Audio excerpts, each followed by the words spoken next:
Dalam Bapa dan Putra dan Roh Kudus. Amin. Allah yang penuh kasih, Engkau menunjuk kami sebagai anak-Mu. Kami bukan hanya ciptaan, tapi kami anak kesayangan-Mu yang Kau cintai, Kau sayangi. Seperti Engkau seorang ibu bagi kami. Terima kasih Tuhan. Kami tidak Kau telantarkan, tapi Kau jaga, Kau pelihara. Kau penuhi segala kebutuhan dasar kami dan hidup keselamatan bagi kami. Terpujilah nama-Mu dan sepanjang segala masa. Amin.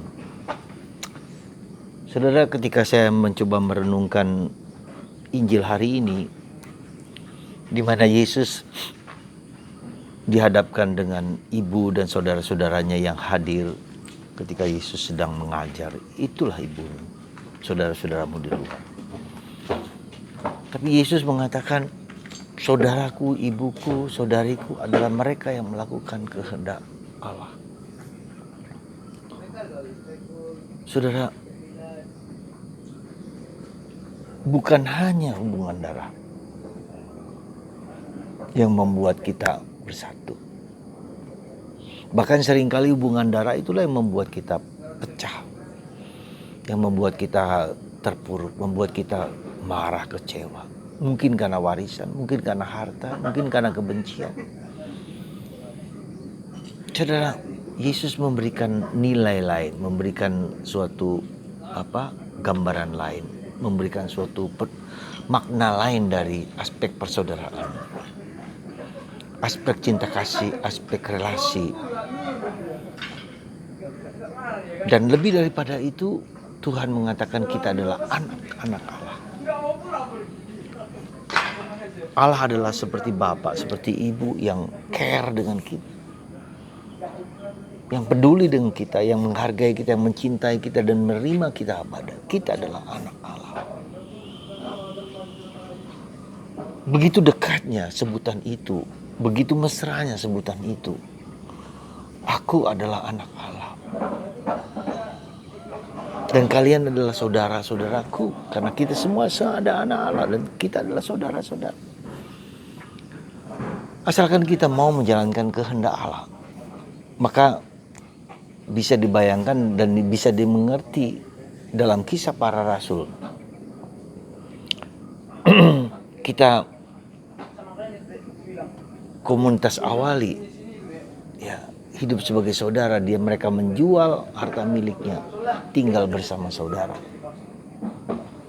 Kami berbeda entah karena orang Batak, orang Jawa, orang Flores, orang Papua, orang siapa, tapi kita saudara.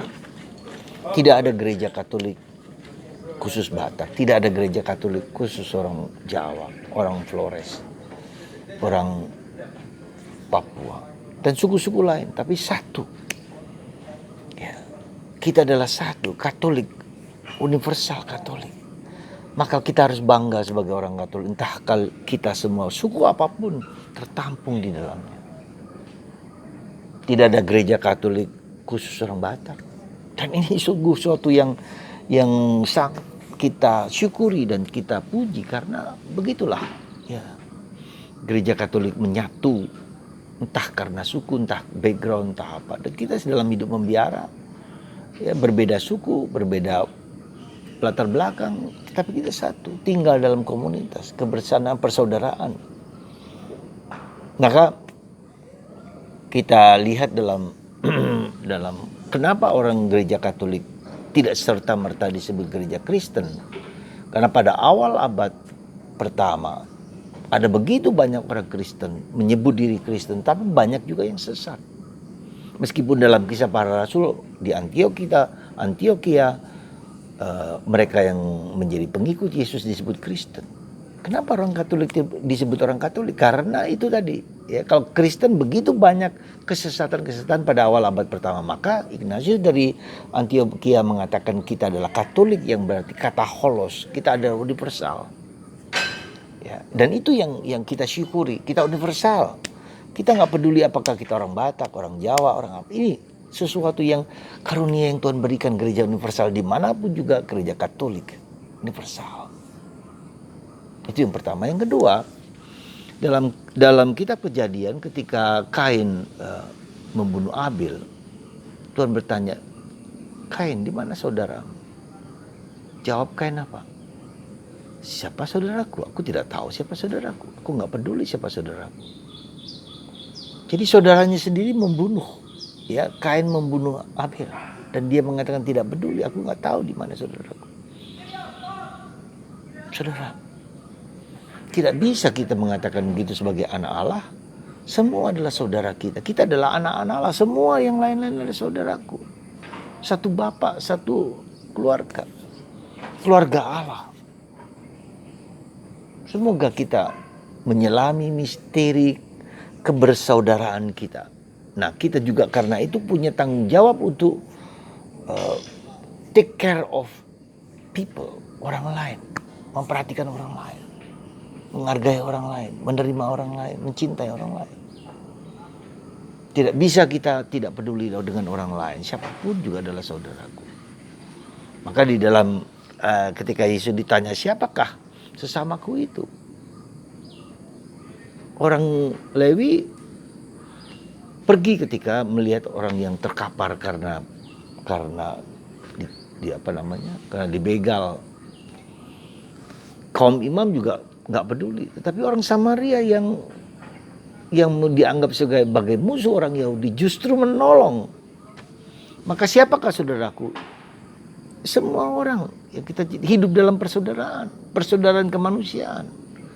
Sebagai manusia kita bersaudara, tapi sebagai orang Kristen, orang Katolik kita juga saudara karena seiman akan Yesus Kristus. Jadi persaudaraan kemanusiaan itu juga dalam tanda petik bahwa itu juga saudaraku orang non-Kristen, non-Katolik, saudaraku juga. Semoga Anda dan saya dan kita semua hidup dalam semangat persaudaraan ini dimanapun, ya, kapanpun, saat apapun. Tuhan memberkati kita semua. Semoga pemahaman kita akan pengertian persaudaraan ini sungguh kuat dalam hidup kita. Tuhan memberkati kita semua dalam nama Bapa dan Putra dan Roh Kudus. Amin.